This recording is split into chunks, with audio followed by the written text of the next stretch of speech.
Oi, gente, tudo bem? Estamos aqui de volta com uma pessoa maravilhosa que eu queria muito trazer para conversar com a gente aqui, que é a Carol Macardel. E ela é advogada de família, especialista nesse assunto há mais de 15 anos. E vem aqui falar sobre esse tema que, do meu ponto de vista, é muito importante, né? Então, bem-vinda, Carol. Muito obrigada pelo convite. Espero que vocês gostem do nosso bate-papo e que eu possa esclarecer para vocês os mitos do direito de família. E eu estou à sua disposição. Gostei dessa fala de mitos de família. Por onde você quer começar? O que você acha que a gente pode... Tem tanta coisa sobre esse assunto, né? Bastante. Vamos falar um pouco sobre a guarda? Guarda compartilhada na separação? Como é que funciona? Conta um pouquinho aqui pra gente, a gente vai trocando uma ideia. Porque eu tenho várias famílias com pais, né, separados, eu atendo as crianças também. E muitas vezes eu sinto que quando tem um litígio, ou quando está nesse processo de separação, o caso é bem complicado, Bem né? complicado. Então. O que acontece? Essa dúvida chega bastante também no escritório, e não só no escritório, mas também nas portas da justiça. Por quê? Hoje em dia a gente tem uma regra, digamos assim, de que quando os pais se separam, a guarda das crianças precisa ser compartilhada. Quase como uma obrigação, né? O que acontece? As pessoas já começam a confundir a guarda compartilhada no primeiro ponto.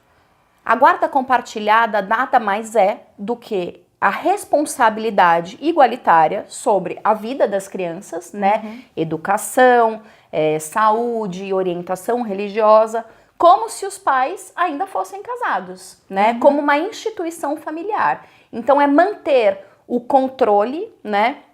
Da vida dos filhos, se chama guarda compartilhada, em conjunto. O que acontece? Mas a guarda compartilhada então significa que precisa ficar o mesmo tempo comigo e o mesmo tempo com ele? Não.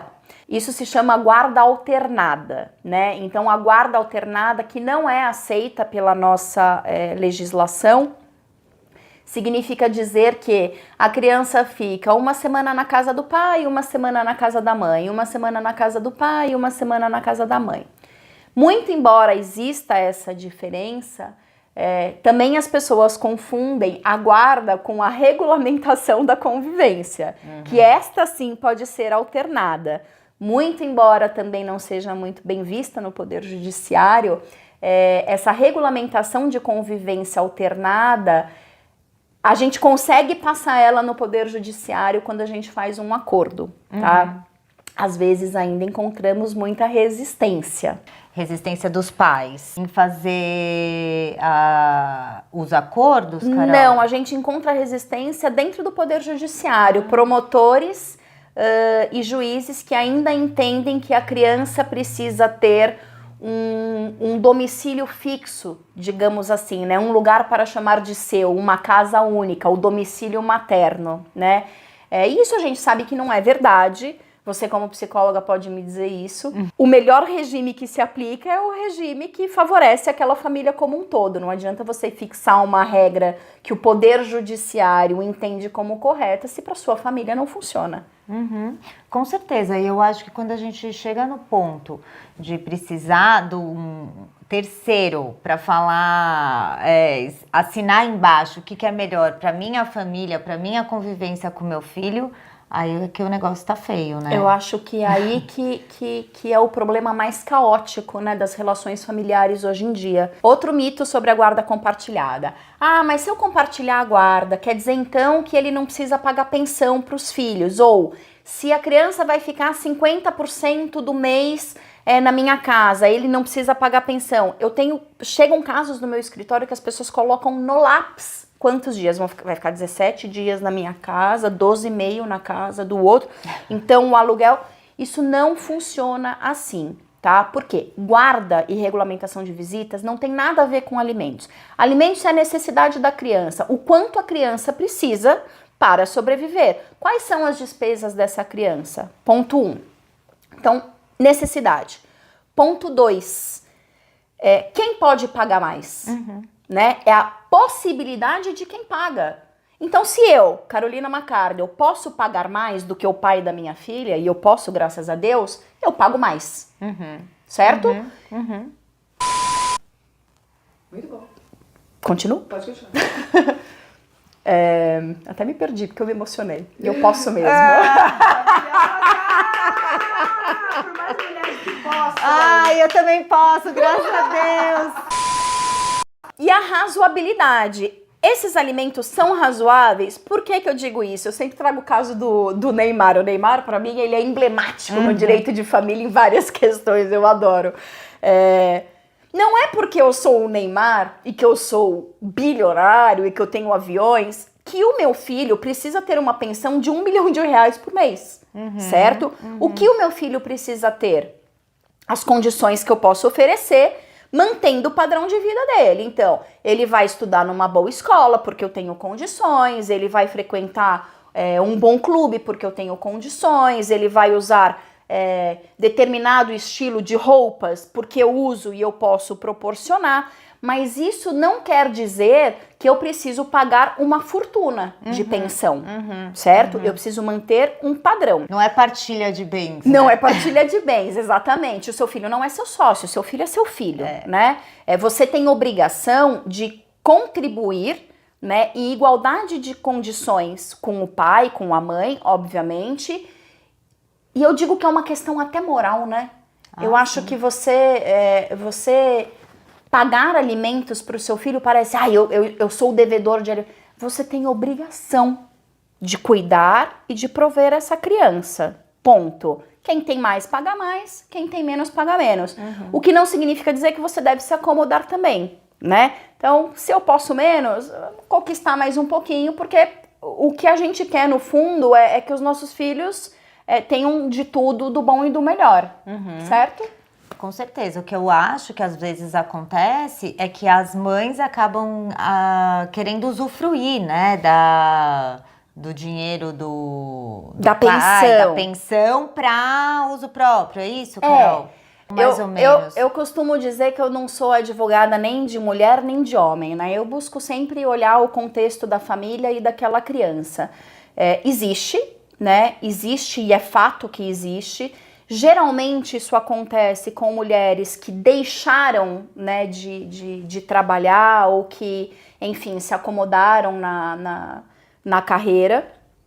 Acontece. Hoje em dia muito menos, né? A nossa geração é uma geração de mulheres que foi para cima e foi para frente, graças a Deus, mas ainda acontece muito. E aí o que acontece? Existe como resolver isso, né? Hoje em dia é aceito, inclusive no judiciário, uma prestação de contas. Então, assim, eu quero saber para onde o dinheiro está indo, né? Se eu estou pagando e eu tenho indícios de que o dinheiro que eu estou dando, né, que eu estou depositando ali todo mês, está sendo usado para outros fins, né? Então, assim, a mãe não trabalha.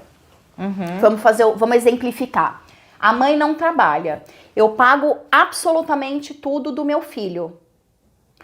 Mas ela está viajando, ela está comprando bolsa de marca, ela está saindo desfilando pelos melhores restaurantes, né? Quando não tá com o filho, tá na balada, tá.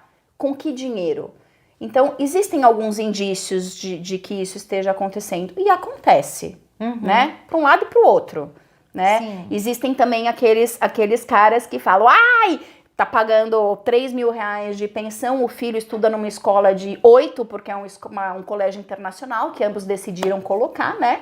E acha ainda que tá pagando muito. Então, existe os dois lados da moeda. E existem também aqueles casos, né, que o pai tá pagando lá meio salário mínimo, né, que a criança não tem nem o que comer direito e ele ainda diz que a mãe está colocando silicone, né, ou colocando suas unhas postiças, cílios postiços com o dinheiro dele. Quando, na verdade, a gente sabe quanto custa uma criança, e não precisa ser de classe média, alta. A gente está dizendo um contexto geral do Brasil. A gente sabe o custo de vida aqui no Brasil, principalmente onde a gente mora, em São Paulo. Né? Então, R$300, meu amigo, não dá para fazer nem a unha toda semana. Bom, Carol, então, resumidamente, a gente está falando que guarda compartilhada e pensão são coisas completamente diferentes, 2 mitos que se misturam, é isso? Exatamente isso. Guarda compartilhada e alimentos não se misturam. Eu até arrepio quando um cliente meu pede para colocar algo desse tipo nas ações, eu me recuso, porque além de ser um erro técnico muito grande, é um erro...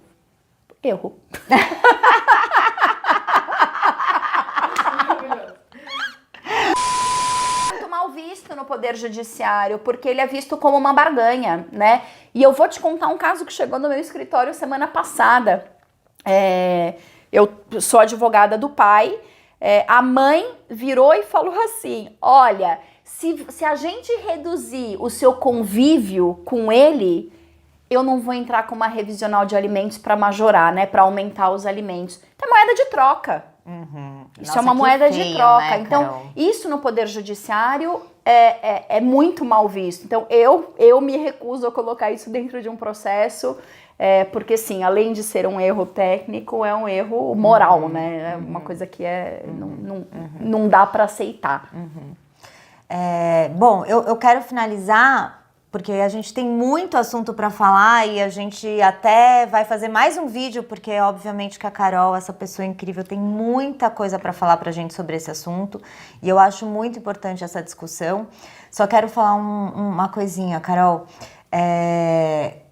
O que eu vejo muitas vezes é também pai e mãe separados com essa questão da pensão, fazendo listinhas todo mês.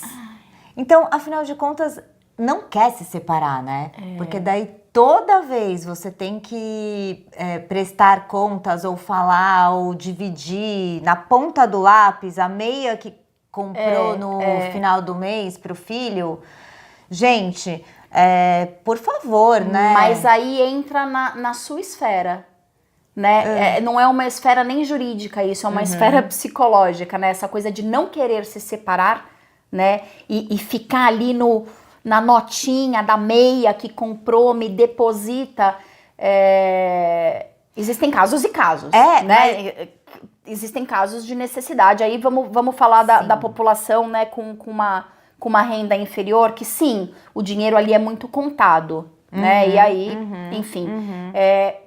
Mas isso me soa mais uma questão psicológica, né, nos processos que chegam para mim, no meu escritório.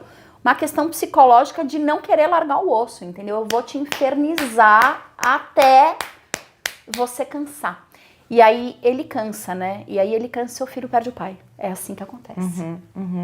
É isso, né? Então, bom, queria só trazer esse exemplo, mas vamos continuar esse assunto no próximo vídeo, porque tem mais coisa, né, Carol? Tem, eu falo pouco. Ai, tô adorando esse bate-papo, gente. Eu não quero nem interromper, porque tá sendo super importante saber falar, gravar isso, para que todo mundo possa ter acesso, né? E real, né? Irreal. Irreal Irreal porque nós somos mães reais que vivem isso, né? Então não tem como fugir da realidade aqui. Vivenciamos na pele, né? Literalmente. Literalmente. E vivenciamos profissionalmente também, né? Dentro do meu consultório, dentro do seu escritório. Então, bora pro próximo. Vamos lá.